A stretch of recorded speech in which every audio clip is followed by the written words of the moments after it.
Labas rytas visiems.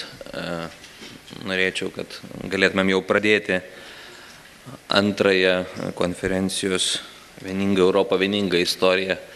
Prie pavadinimo, aišku, prašytųsi klaustukas. Antros dienos pirmąją sesiją, užvadinta istorijos suvokimas ir švietimas Europoje.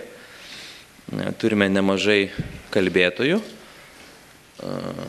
Kalbės, kaip suprantu, žmonės skirtingomis kalbomis, todėl būkite budrus, užsidėkite ausines, jeigu prireiks.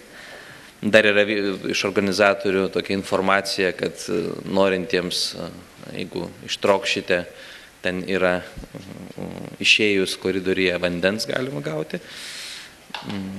Tai nekeskite troškulio. Ir šiandien jau baigėsi tarpuvaldis ir prisieks naujasis Seimas, todėl darbotvarkėje kalbėtojų eilės sąraše yra pasikeitimas. Ir iš karto tada prašysiu kalbėti pirmąjį profesorę Rimantą Dumčių.